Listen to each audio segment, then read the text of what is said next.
Ah, ça y est, je suis partie. Allez, c'est bon. Alors, nous sommes au 8e cours. 8e cours du livre des réincarnations, le livre du portique de réincarnation, Sefer Sha'ar Gilgulim. Avant de commencer le cours, nous sommes à Jérusalem, les fêtes de Pessah approchent, donc nous invitons tous nos spectateurs et auditeurs à penser aux nécessiteux de Jérusalem. Il reste encore quelques jours avant Pessah pour que vous ayez le mérite, que nous ayons tous le mérite de pouvoir réjouir le cœur des malheureux et des nécessiteux qui ne sont pas forcément ceux qui ne travaillent pas. On parle de ceux qui travaillent et qui n'arrivent pas à clôturer le mois et, comme on dit, qui ont des fins de mois difficiles depuis le premier.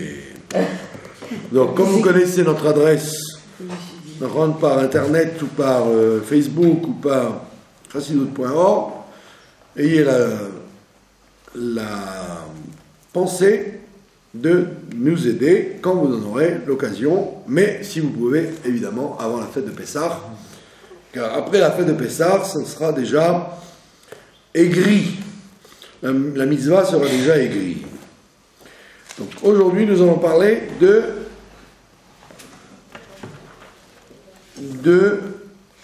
la façon dont on doit réparer les mitzvot positives et négatives pour lesquelles on est venu sur terre.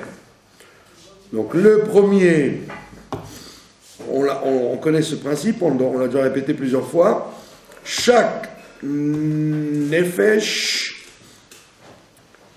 avant que ce soit le shoresh, l'origine du nefesh, depuis Adam Arishon et ce qui vient après Adam Arishon, c'est-à-dire Caïn et Abel, les deux groupes, blanc et noir, Caïn et Abel, la droite et la gauche, que ce soit le shoresh d'en dessous, qui est les trois patriarches, c'est-à-dire droite, gauche, milieu, Abraham, Yitzhak, Yaakov, que ce soit les 12 fils de Yaakov, qui est encore une autre répartition des âmes, cette fois-ci c'est plus en 3, c'est en 12, ou que ce soit en 70, comme les 70 Shorashim qui sont rentrés en Égypte, ou que ce soit un groupe encore plus découpé en morceaux, qui s'appelle les 600 000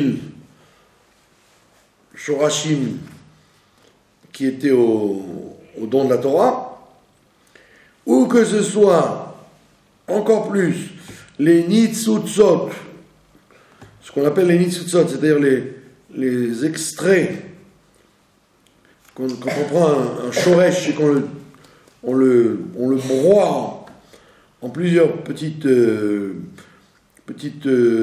parties, ça s'appelle des Nitzutzot, des étincelles, et qui peuvent arriver jusqu'à des millions d'étincelles, quelle que soit donc la forme que l'on a, que ce soit sous la forme d'Adam Arishon ou la forme de Nitzutzot, elles doivent, toutes ces âmes en question, accomplir les 613 mitzvot, c'est-à-dire les mitzvot négatives, les 365 mitzvot négatives, et accomplir les 248 mitzvot positives. Ça, c'est un principe incontournable. Tant qu'un nitzot n'a pas accompli les 613 mitzvot, alors il revient dans un autre corps pour que ça racole, pour quand on concorde tous ces nitzutzot entre elles, il y a eu 613 mitzvot qui sont comme un groupe dans lequel chacun a fait ce qu'il avait à faire.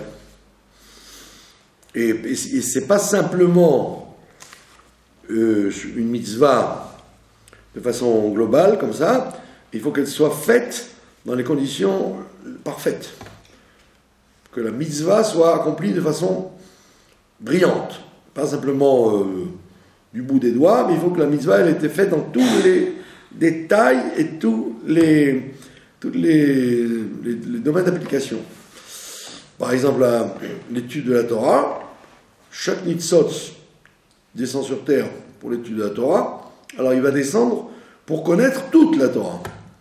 Pas simplement un peu d'halachot de Shabbat, un peu de Midrash, un peu de Chumash, Rachid. Il doit avoir accompli dans toute sa perfection toute la Torah. Donc on peut s'imaginer combien de fois il faut que la Neshama elle repasse pour qu'il y ait une perfection dans une mitzvah aussi difficile que la Torah. Mais il n'y a pas que la Torah, il y a d'autres mitzvot, comme la mitzvah d'aimer son prochain, qui est une mitzvah extrêmement large, extrêmement variée. Donc, la mitzvah d'aimer son prochain, ça va de la mitzvah de ne pas le haïr, jusqu'à la mitzvah d'accompagner le mort, comment on dit ça, de rendre visite aux malades, de nourrir le pauvre, de sauver la veuve, d'avoir respecté l'orphelin. Donc vous voyez bien qu'il y a des centaines et des centaines d'applications à une mitzvah qui s'appelle Ahavat Israël. Donc imaginez-vous que un individu dans un seul gouffre, il est pratiquement impossible qu'il ait réussi dans sa vie à pratiquer les 613 mitzvot. Donc c'était prévu déjà au départ du voyage depuis Adam Arishon qu'il y aurait un échantillonnage de Gilgulim, à tel point que le Talmud nous dit que le Mashiach ne viendra que quand le gouffre sera vidé. C'est quoi le gouffre? Le gouffre, c'est le réservoir de Neshamot qui doivent se corporaliser et accomplir les 613 mitzvot. Et donc, quand ce gouffre-là sera vidé, ce réservoir sera vidé, c'est-à-dire que chaque nitzot aura été investi dans un corps et accompli les 613 mitzvot, jusqu'à la fin, que la Géoula se déclenchera. Alors maintenant, comment ça s'articule?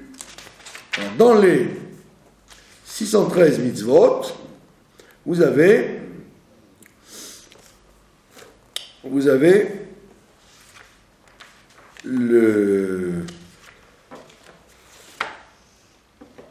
la première série, c'est les mitzvot négatives. Bon, les mitzvot négatives, les chassa, ce qu'on appelle chassa, 365 mitzvot négatives, celles-là, elles sont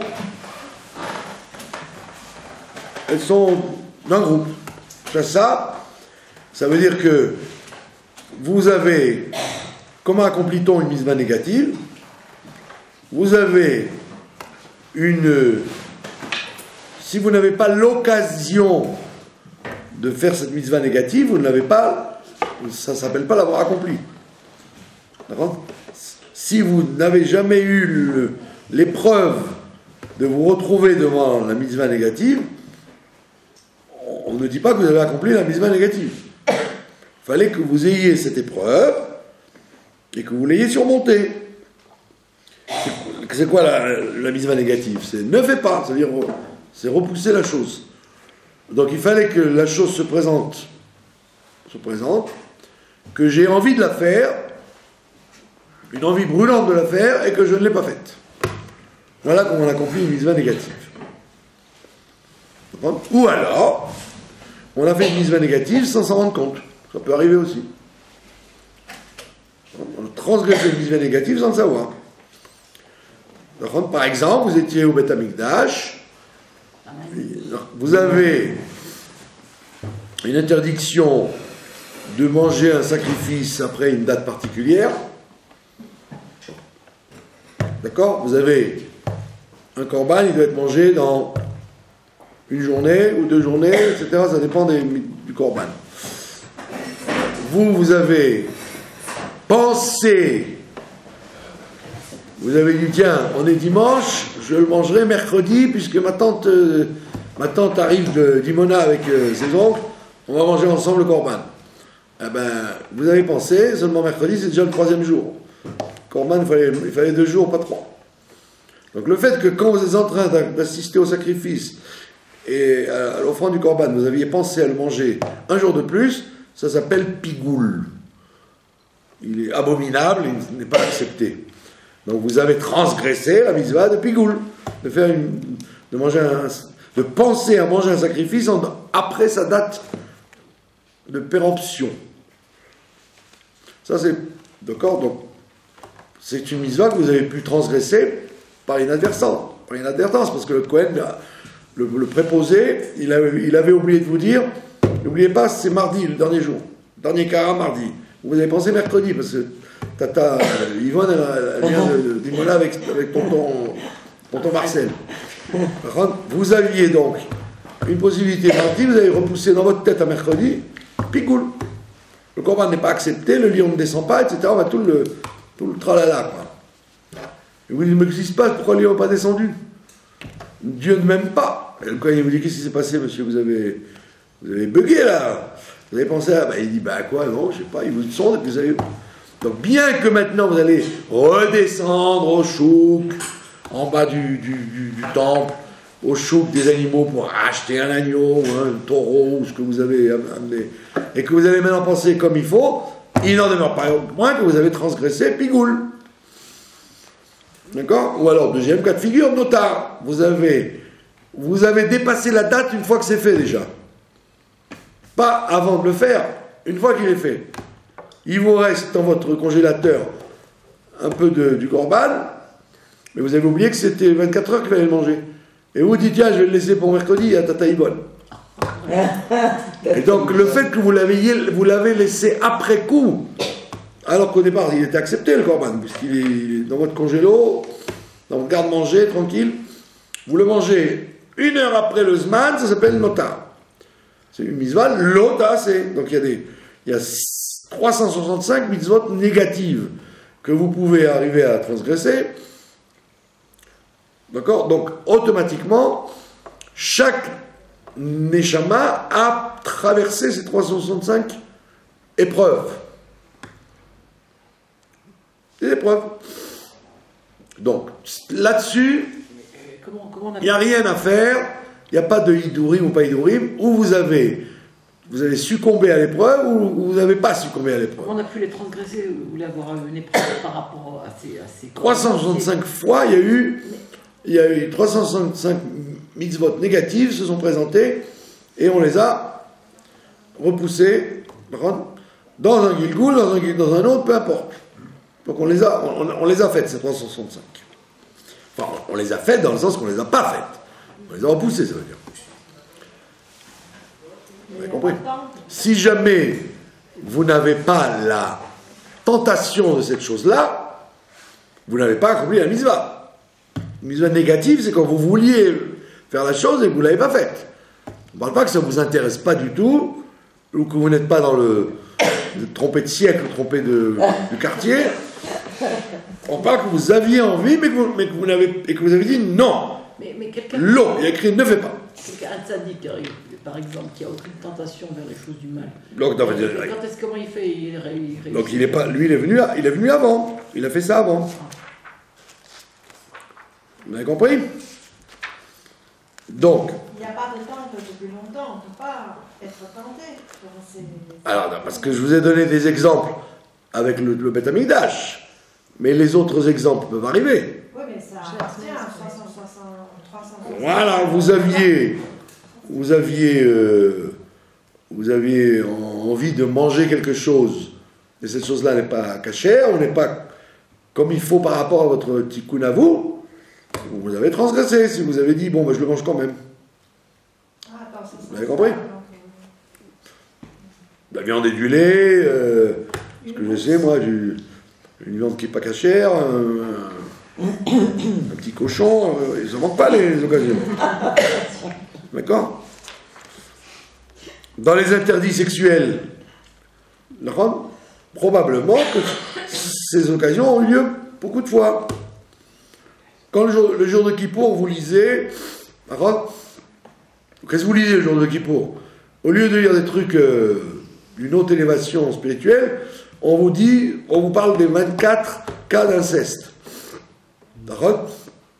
Alors, à part le cas classique, le cas de perversion sexuelle qui est l'adultère, qui serait le cas le plus tentant, d'accord? Vous dites, attends, mais pas aller avec sa grand-mère, pas aller avec sa tata, sa fille, son fils. Vous dites, tout ça, quel rapport j'ai avec ça, moi? D'accord? Alors vous, peut-être pas, mais dans les Gilgulim d'avant, sûrement que oui. Quel genre de temps?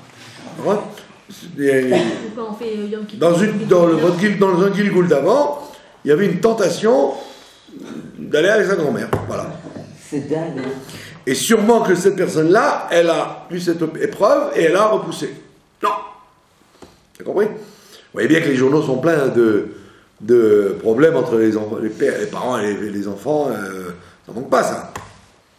La grand-mère. Ça manque pas. Mais tous les cas de figure que vous auriez imaginés, ils se sont produits une fois dans un Gilgul. Donc le fait d'avoir dit non, ça veut dire qu'on a accompli la mitzvah. Mais il fallait qu'il y ait la tentation. S'il n'y a pas la tentation, il n'y a pas eu de mitzvah. Il suffit d'avoir dit non une fois. Oui, ben voilà, Yosef Hatzadik, la femme de Poutifar, tac, il dit non, ça y est, il a réglé ce problème-là. Vous avez compris? Donc les mitzvot négatives, c'est le plus facile, parce que c'est non à la mitzvah négative et c'est fini. D'accord? Et si dans son autre Gilgul il revient et que cette fois-ci il dit oui? Pardon? Dans son autre Gilgul, il a la même épreuve et il dit oui. Non, s'il a fait le tikkun déjà dans un autre Gilgul, ça n'a aucune importance maintenant ce qui se passe. En règle générale, on ne va pas remettre quelqu'un, on ne va pas le rééprouver quand il a fait ce tikkun. D'accord? S'il a fait ce tikkun, on ne le remet pas dedans. Et même si on le remet dedans, c'est pas compté. Pardon? À partir du moment où on est éprouvé là aujourd'hui, ça veut dire que c'est forcément une épreuve pour nous. Voilà, c'est ça. Si ça vous dérange, c'est que c'est une épreuve. Si ça ne vous dérange pas, c'est que vous avez déjà traversé ces Gilgulim-là dans les... Non, en sachant les choses qui nous dérangent. À l'époque de la Bible ou à l'époque postérieure. Vous voyez bien que dans la Bible, les incestes, les machins, ça y va crescendo. Hein, la Bible. C'est le livre le plus fort d'hémoglobine et de corruption. D'accord? Si le Badatz de l'Aïda Haredite avait écrit la Bible, il aurait empêché. Le Talmud et la Bible, ils auraient interdit les deux. Le Tanakh et le Talmud. Puisque c'est plein de corruption à longueur de page, donc ils auraient dit Get out! Comment un juif peut lire la Bible? Hein? Et vous avez que ça, de chaque page, vous avez ça. Ou des meurtres, ou du sexe. Ou du sexe, ou du meurtre. Toute la Bible, c'est que ça. D'accord? Pourquoi? Parce que c'était les épreuves de ces gens-là, quoi. Pour eux, ne pas tuer ou ne pas violer des femmes, etc., c'était une grande, grande épreuve pour eux. Donc on voit bien le monde a été quand même adouci, quoi. On est des enfants de cœur à côté, hein, des gens du Tanakh. Donc ça, c'est les mitzvot négatives, donc pas de problème, tout le monde doit y passer, et tout nefesh doit l'avoir arrangé. Maintenant, dans la mitzvah positive, alors là, c'est une autre paire de manches. Alors, vous avez, dans les mitzvot positives, vous avez pensée, parole et acte. D'accord? Pensée, parole et acte. Donc il faut être venu pour accomplir la même mitzvah au niveau de l'acte, l'acte parfait, c'est-à-dire que la mitzvah soit impeccable au niveau de son action. Donc, que la personne ait un corps pour le faire et que la mitzvah soit parfaite. Ça, c'est au niveau de l'acte. Au niveau de la parole et au niveau des kavanot, au niveau des pensées. Donc, il a fallu traverser des mondes de kavanot dans chaque mitzvah. Donc il y a eu des générations où ils avaient des idées particulières quand ils faisaient une mitzvah. Mais ce qui leur manquait, par exemple, c'est l'acte. L'acte était mal fait. C'est pour ça que le Harizal, il dit que les dernières générations, donc ça va de lui à nous allons aller vers la perfection dans l'acte. C'est pour ça qu'aujourd'hui, dans notre génération à nous, c'est l'acte qui est les actes qui sont les mieux faits de toute l'histoire de l'humanité, quoi. Chaque mitzvah, elle est la mieux faite au niveau de l'acte. Au niveau des kavanot, c'est nul. Au niveau du dibour, c'est peut-être pas non plus parfait, mais au niveau de l'acte, c'est la perfection qu'il n'y a jamais eu depuis le matin de Torah. C'est quand même une lettre de noblesse que dans nos générations à nous soyons dans la perfection de l'acte. C'est pour ça que maintenant que le travail est terminé, et maintenant il y a de la surenchère dans l'acte. C'est plus blanc que blanc.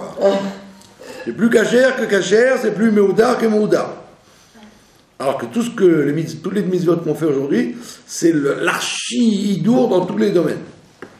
Et donc il y a tous les ans une rabbanoute, un badat qui va vous dire « Mais il y a encore mieux, mais j'ai encore mieux à vous proposer. » C'est bien évidemment plus cher. Pourquoi vous contenter d'acheter des matzot à 80 shekels quand on peut vous en proposer des meilleurs à 200? Quand celle qui est à 80, elle est déjà... Même mon cher Rabbeinu, il aurait été jaloux de cette matzah. Tu veux un verre d'eau? Vous avez compris? Donc, aujourd'hui, on est après ça. On est dans le post-hidour. Et comment on va faire pour le reste alors?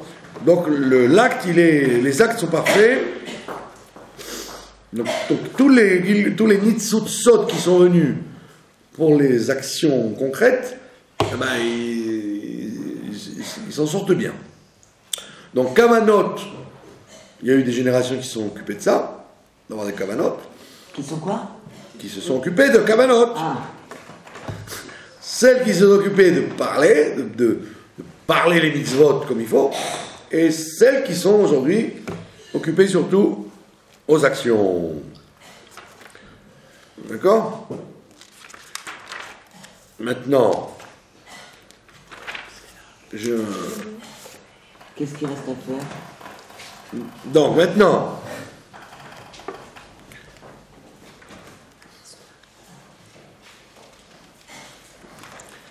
un problème de page. C'est quand même embêtant de ne pas retrouver la page.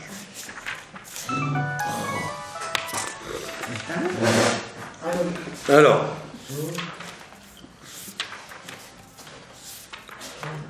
Ça m'a pris aller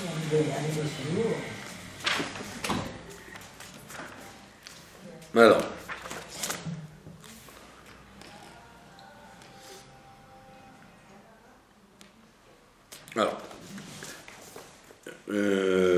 Donc on a dit, et Torah, on a dit, il fallait donc qu'il passe dans un Gilgoul pour les 4 couches de la Torah, c'est-à-dire le Pshat, qui viennent dans sa vie pour étudier tout le Pshat de la Torah, tout le Remes de la Torah, tout le Douche de la Torah et tout le Sod de la Torah. Donc la Chassidut, ça fait partie de la claloute des choses. Beaucoup de gens sont revenus en Gilgoul pour étudier la Chassidut parce qu'ils avaient justement refusé la Kabbalah 3 siècles avant dans un autre Gilgoul. Donc on les a fait venir pour quelque chose qui complète. pour ça qu'il y a eu de la itnakdout. Il y a eu une opposition.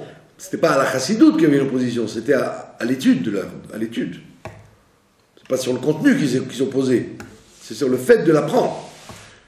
Alors pourquoi ils s'opposaient? Justement parce que c'était des Gilgulim de gens qui avaient refusé ça dans un Gilgul d'avant, et donc automatiquement, la même épreuve s'est représentée, et donc il a fallu passer par des Gilgulim pour qu'ils acceptent d'étudier la Torah profonde, la Torah du Sod. Et ça serait la même chose chez quelqu'un qui serait venu pour étudier la Torah et qui justement se sent plus fait pour aller faire du business. D'accord? Il est venu sur terre pour être Issachar et il a plutôt envie d'être Zvulun. Vous prenez Albert Einstein, d'accord? Vous prenez. Il eût mieux valu, pour lui, je ne sais pas, pour son Gilgul à lui, en tous les cas pour le monde, qu'il étudie la Torah comme le Brisker Rouv, que de perdre son temps dans la physique nucléaire. Il aurait pu laisser ça à un goy. Un goy faire ça au lieu de que lui le fasse. Bon, je ne suis pas le Baal Shem Tov, ni le José de Lublin pour vous dire s'il est revenu en Gilgul pour ça, mais toujours est-il que quelqu'un il va dire moi je ne me sens pas de faire ça, je préfère faire ça. Alors on te dit, je demande dans ton Gilgul, tu aurais dû faire ça et pas faire ça. Donc chacun a été éprouvé, et sûrement que dans le calcul des Nitzotzot, quelqu'un a terminé tout ça.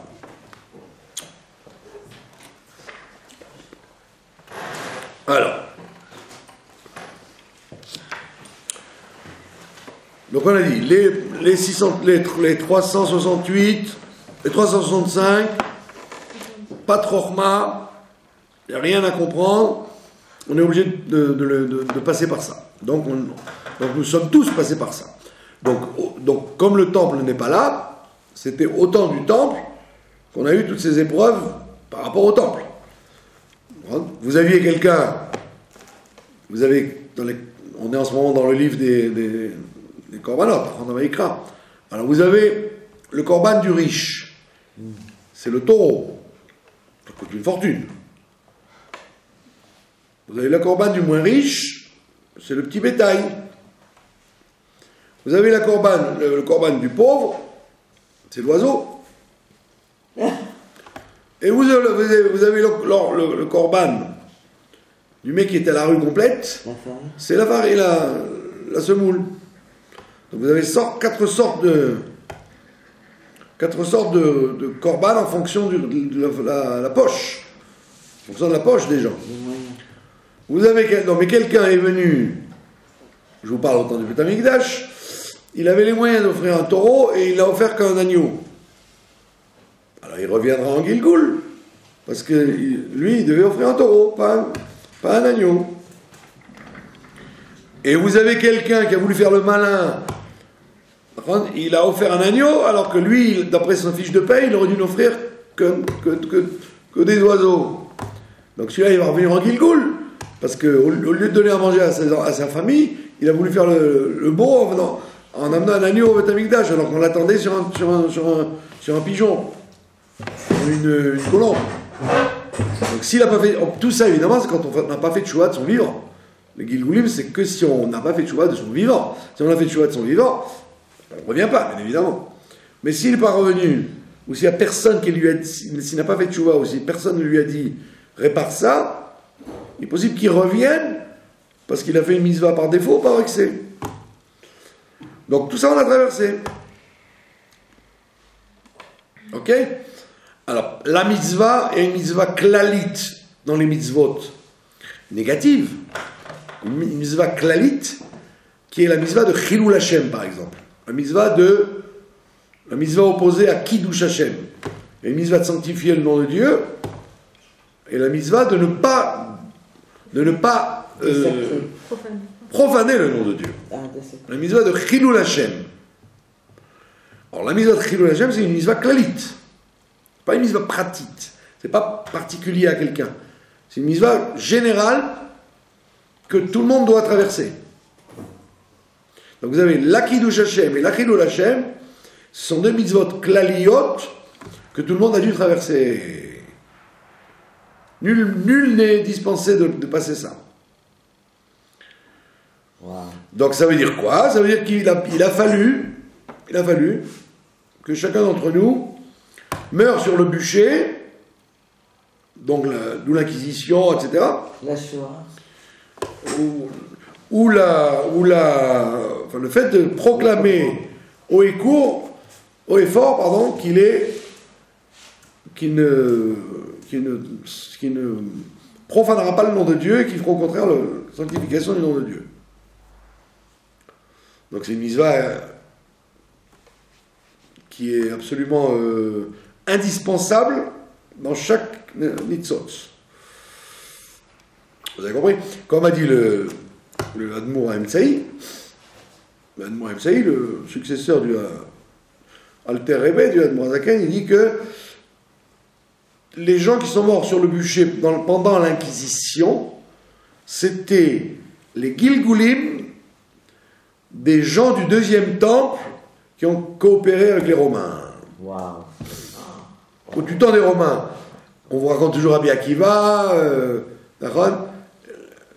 la prison, ils sont morts, mais on ne vous raconte pas tous les millions, 10 millions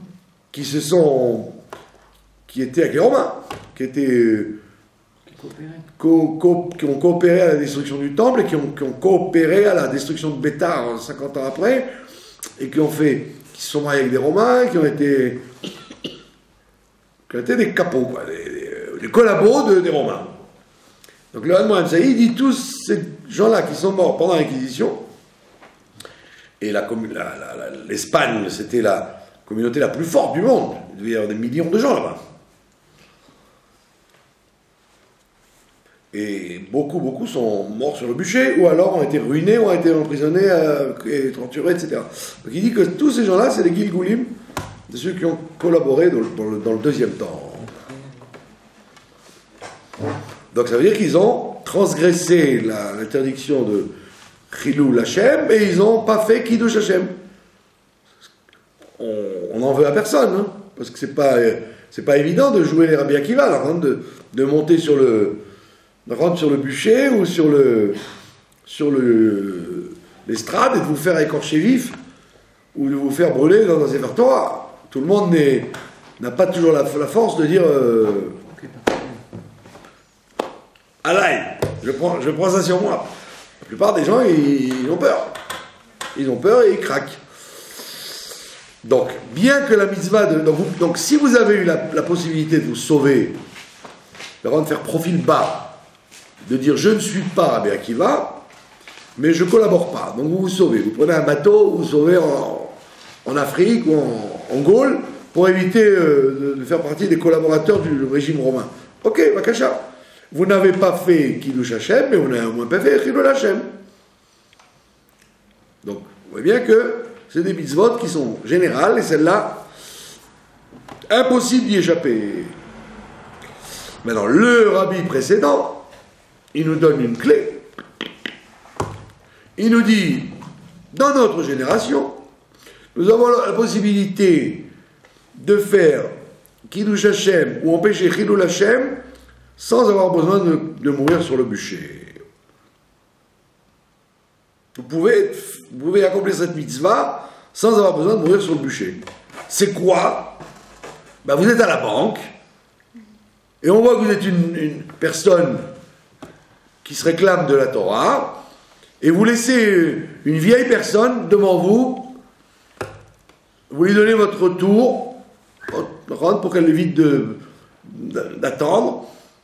Vous êtes dans un endroit et vous dites tiens, passez avant moi. Oh, vous avez fait un acte de sanctification du nom de Dieu, que cette personne-là, toute sa vie, elle va dire moi j'aime les religieux. Et quand vous grattez, vous dites parce que tout simplement vous avez laissé passer à la banque. Et si on n'a pas tout le temps fait? Donc vous avez un acte tout bête, enfin que vous croyez tout bête.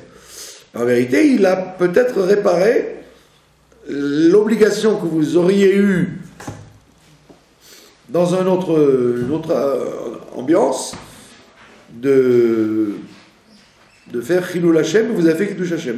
Donc vous pouvez, de votre vivant, et pas, à pas trop grands frais, réparer Kiddush Hashem, Chilul Hashem.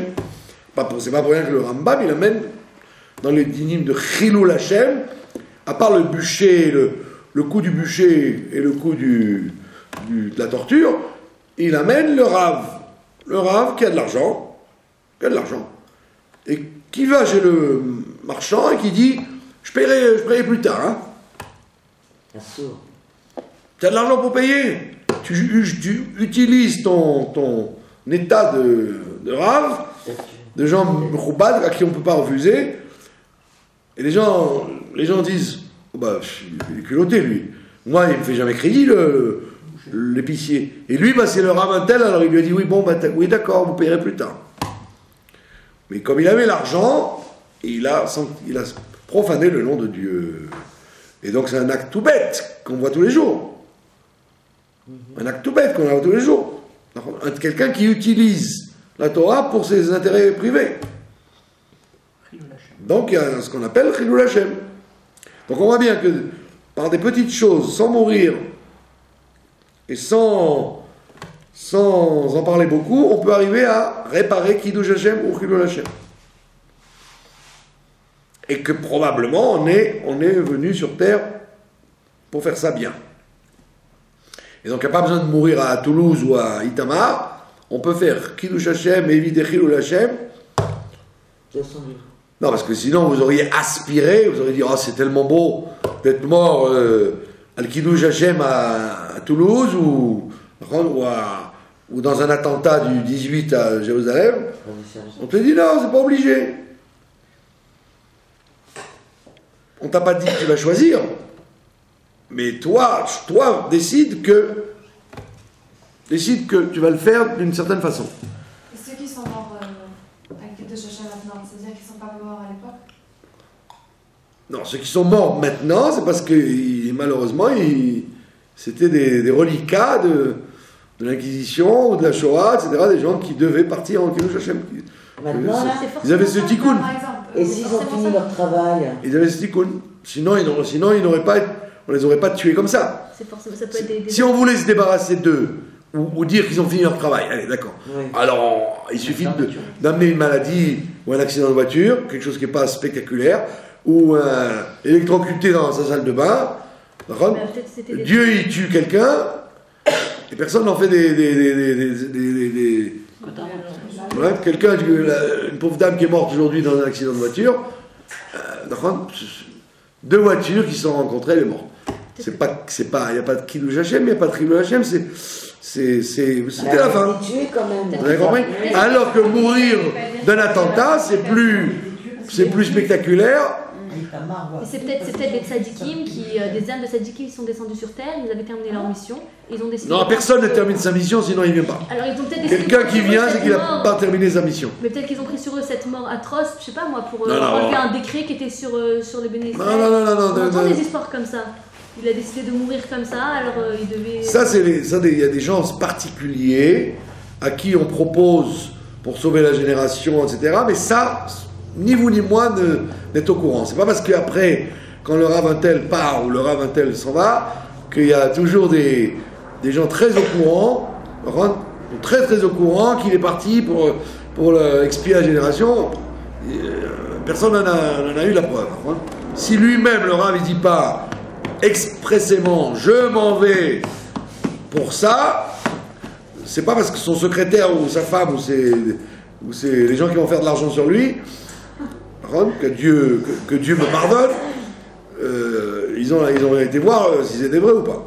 On parle pas de ça. C'est des cas exceptionnels où il y a des gens qui veulent partir en capara pour la génération, etc.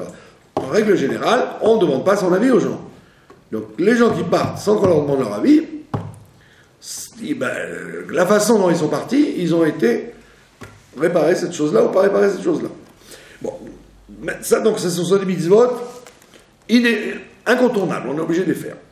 Maintenant, dans les mitzvot positives, maintenant c'est plus compliqué les mitzvot positives que les négatives, vous avez des mitzvot, bon, celle qu'on a vue, mitzvot du temple. Celle-là, si votre génération n'a pas vu le temple, c'est que c'était pas pour vous.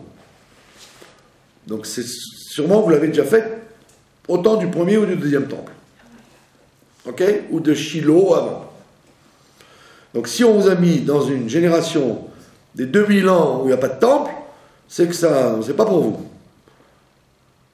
Donc si quelqu'un dans la génération d'avant est mort à 120 ans et qu'il n'a jamais donc pu offrir le Korban Pessah,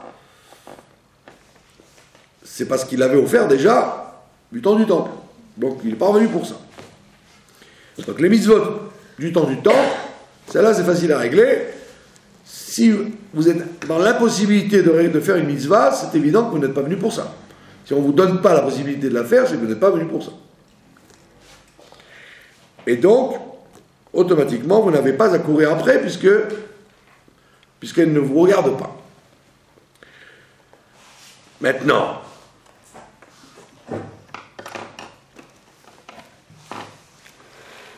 et donc, qu'est-ce qui va se passer? C'est que ces gens-là qui sont morts sans avoir vu le temple, soit elles ont déjà fait ça avant le temple, enfin du temps du temple, soit elles reviendront quand il y aura le temple à nouveau. Quand il y aura le temple à nouveau, on va offrir les sacrifices. Amen. On va refaire les mitzvot. Par exemple, les convertis. D'accord? Les convertis, ils doivent faire trois mitzvot pour être convertis. D'accord? Comme nous, au Sinaï. Quand on s'est retrouvés au Sinaï, il a fallu offrir le Korban Pessah. Avant. Il a fallu se tremper au mikvé.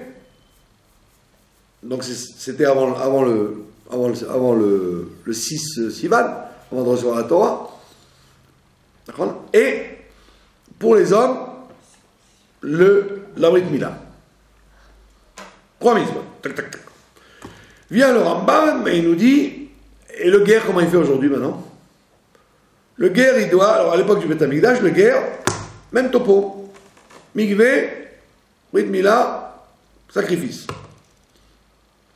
Comme nous, le Korban Pessah, c'était le sacrifice d'avant le nom de la Torah, le guerre aussi, après, il doit offrir un sacrifice, le guérout. En plus, évidemment, du principe de prendre sur lui les mitzvot. Guérout, comment on dit ça, trempage au mikvé et immersion et Brit Mila. Comment on fait aujourd'hui? Le Rambam dit, aujourd'hui, eh ben, les guérim, ils ne peuvent pas offrir le Korban puisqu'on n'a pas de temple. Mais ils doivent écrire sur un pinkas, sur leur tablette. Quand le Beth Amikdash sera construit, je dois offrir mon Korban. J'ai jamais entendu ça. Mais non. Il n'y a que ça que vous n'avez jamais entendu, ben c'est pas mal. Moi, tous les jours, j'apprends des choses. Donc, les guérim qui vivent aujourd'hui, s'ils ont le mérite que le Beth Amikdash vienne de leur vivant, eh ben, le premier korban qu'ils iront offrir, ce sera le korban de guerre. Donc, il y aura la queue au Beth Amikdash pour les guérim, parce que on ne va pas commencer à te chercher dans les poux. Dans les poux, tu as mangé kippo, tu as mangé taref, korban, pas korban, on ne pourra pas savoir. Donc, on ne va pas commencer à dire aux gens, on dira aux guérim en premier, avant tout, venez tous les guérim, offrir votre korban pour compléter votre guillot. Donc, tous les guérim dans les siècles d'avant, qui n'étaient pas du Beth Amikdash, ils reviendront donc en Gilgoul pour offrir le Korban du guerre. Comment ils peuvent savoir? Ils reviennent en guérir? On leur demande pas leur avis. Ils reviennent. En guérir. Voilà, c'est ça. On les fait revenir en guérim, ou l'homme est chanem, ou un tzaddik leur dira, mais toi tu étais nefesh guerre, tu dois amener Korban de guerre. L'homme est chanem, quand Mashiach viendra, on avisera. Déjà qu'ils viennent, que j'ai ce seul problème de savoir si s'il faut apporter korban de guerre ou pas korban de guerre. Donc ça c'est les mitzvot Bet Hamikdash. Alors pour nous, on n'a pas fait tous ces mitzvot pour négatif et positif dans du temps. Donc vous, je ne sais pas, les Nitzutzot que nous étions avant, ont traversé Bet Hamikdash une fois, c'est évident. Parce que nous, on est des vieux routiers, on est déjà... On est le talent. Et les Neshamot Hadashot? Non, elle est neuve quand elle commence, comme les Neshamot des Juifs, normal. Elle a commencé une fois, mais après elle revient. Elle peut revenir. Alors on ne sait jamais si c'est la première ou pas. Oui, bien sûr. C'est pas parce qu'un guerre vient qu'il est la première fois guerre. Il peut être une deuxième fois, une millième fois guerre, ou un juif qui est venu guerre. Non, pas forcément. C'est la municipalité. Qu'est-ce qu'il veut? Alors, vous avez compris l'astuce? Et les Neshamot Hadashot aussi, elles devront refaire les mitzvot du temple ou elles les ont déjà faites? Non, les Neshamot Hadashot, elles deviendront... Si elles n'ont pas été Hadashot une fois au temps du temple, elles ont besoin du Bet Hamikdash pour... Donc on va mettre de l'ordre. Le Bet Hamikdash, c'est pas simplement une nouveauté, c'est un renouveau. On va mettre de l'ordre dans tous les trucs qui étaient pas réglés, quoi. Il y avait un grand Tana qui écrivait sur son Pinkas chaque fois qu'il offrait un korban. Quand est-ce qu'on offre un korban, par exemple? Quand on a failli faire une avéra volontaire et on l'a faite involontaire. Voilà. D'accord? On devait faire la avéra volontairement, on l'a pas fait volontairement, on l'a fait sans s'en rendre compte. On apporte à ce moment-là un khatat, un expiatoire. Alors, on écrivait khatat. C'est pour ça que j'ai dit à certaines personnes, j'ai dit heureusement qu'il n'y a pas de Bet Hamikdash, sinon tu serais obligé, tu serais comme Bonanza, il te faudrait 1000 taureaux tous les ans, toi. Pas des oiseaux, c'est des... Tu serais dans le Far West, il faudrait que j'habite dans le Far West pour pouvoir fournir les corbanotes que tu dois monter. Avec toutes les ch'touillottes que tu fais toute l'année. Par exemple, quelqu'un qui ne fait pas Shabbat, il fait Shabbat, mais il ne sait pas les halakhot de Shabbat. Il se croit très malin, il ne connaît pas les halakhot de Shabbat.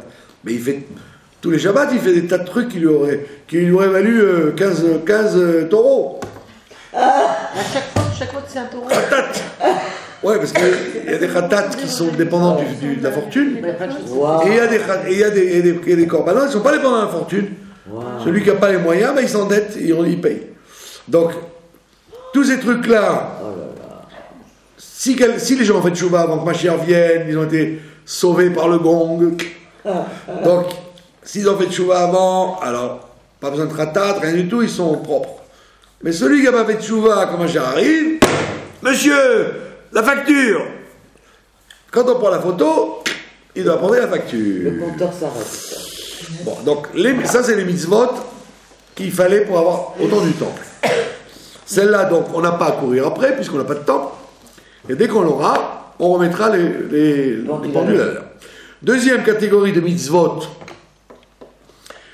ce sont des mitzvot que l'homme doit absolument accomplir. C'est-à-dire tzitzit, tfilin, les mitzvot ce qu'on appelle du rituel, du rite. Matzah, Pessah, Lulav, Chanukah les Nerot, Megillah, Purim, tous ces mitzvot-là, l'homme doit absolument les chercher à les accomplir. Il ne doit pas dire, bon ben je suis à Tombouctou, j'ai pas d'huile pour Hanouka, ben tant pis, j'allumerai pas.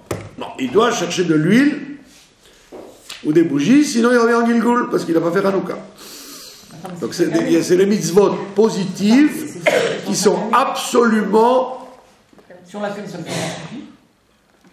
Non, on a dit qu'il fallait faire chaque mitzvah dans tous les hidurim possibles.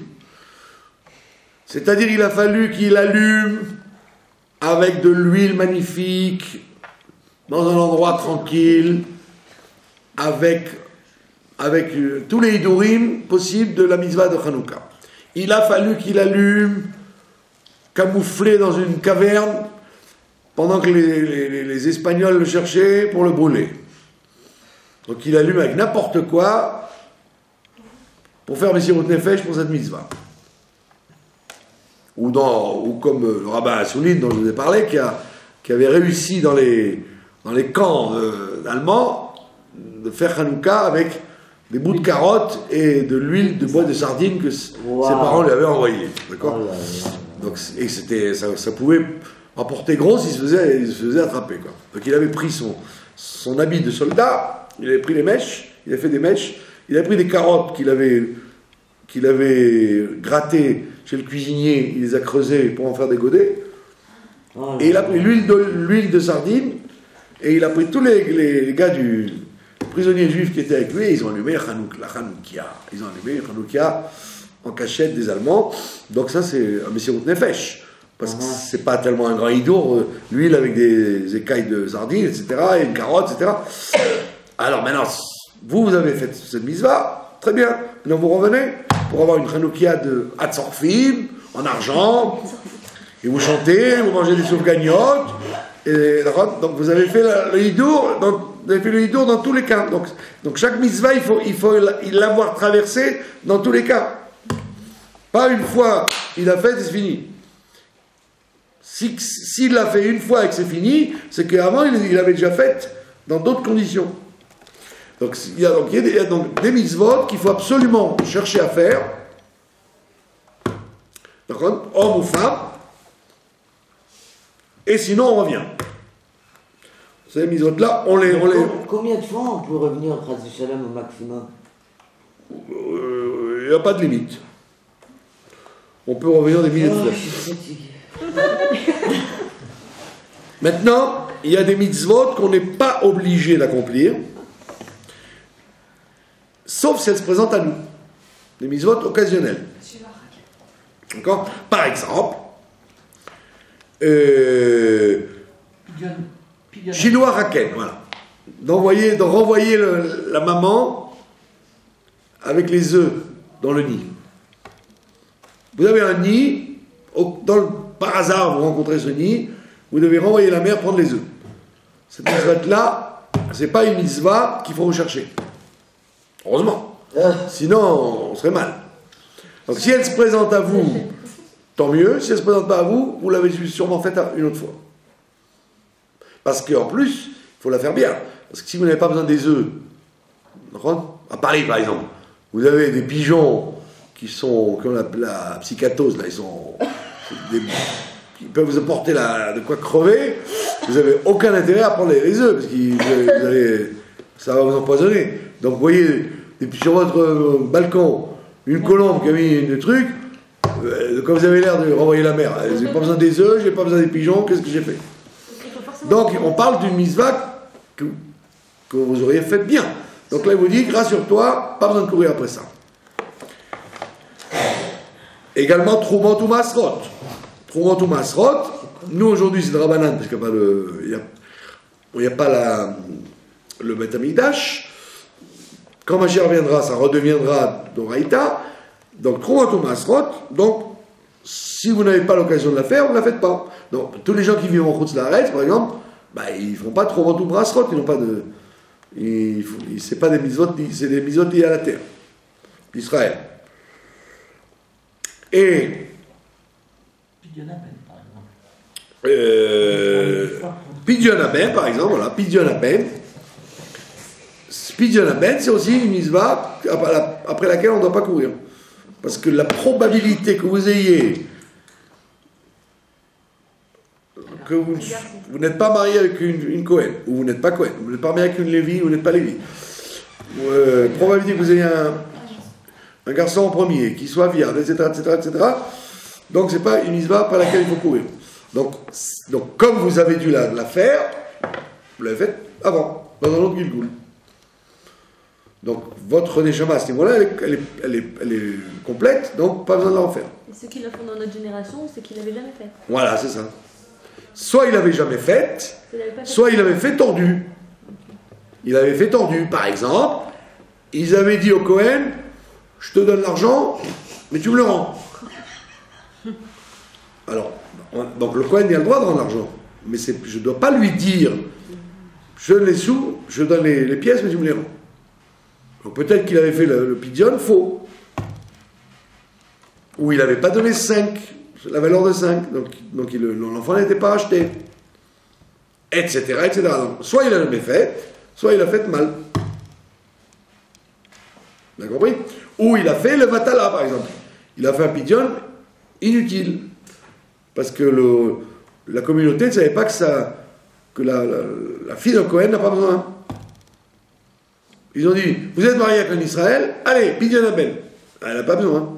Peut-être qu'il a peut-être mal fait, ou fait faux, donc il faut revenir, etc., etc. Mais tu ne dois pas... Pas de cadeau. Tu ne dois pas dire, je vais me marier avec une femme, absolument il me faut un pidion ben.